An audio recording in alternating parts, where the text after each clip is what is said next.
Telegramda Stars sotib olmoqchimiz. Unda bu video aynan siz uchun. Videoni oxirigacha tomosha qiling, o'rganib olasiz. Videoni boshlashdan oldin sizlarga katta iltimosim, videoni ko'rib bitta like va obuna bo'lishingizni so'rab qolardim. Qadrdonlar, biz unda videoni boshladik. Telegram Starsni Visa yoki Mastercarddan olasiz. Boshqa kartalarda olishning imkoni yo'q.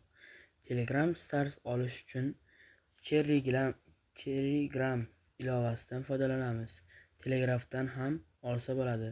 Afsuski, rasmiy Telegramda olib bo'lmaydi. Ilovaga kiramiz.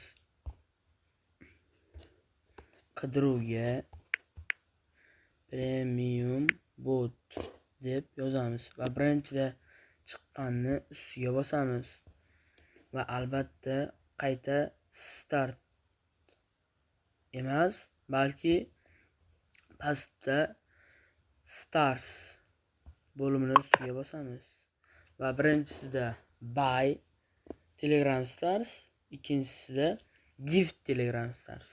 Ya'ni Buy bu o'zimiz uchun sotib olish, Gift esa biror bir do'stga hadya qilish.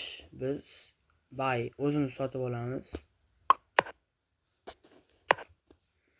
Masalan, 100 tasi 25.399 so'm. O'zisi. Shuni olib ko'ramiz va Pay, ya'ni to'lash tugmasini bosamiz. Bu yer sizlarda ko'rinmaydi.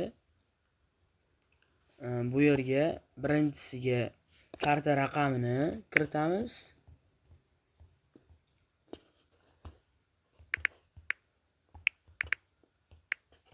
Birinchisiga karta raqami, ikkinchisiga amal qilish muddatini, uchinchisiga bo'lsa CVV, ya'ni xavfsizlik kodini kiritamiz.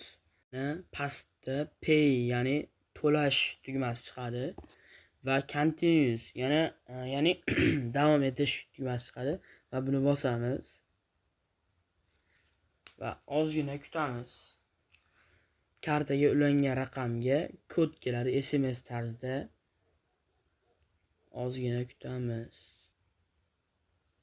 Va mana bu yerga hozir kod keladi. Shuni kiritsak,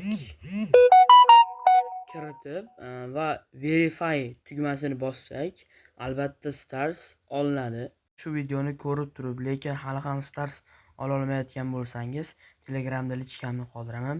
Bemalol ishonchli, tezkor, sifatli olishingiz mumkin.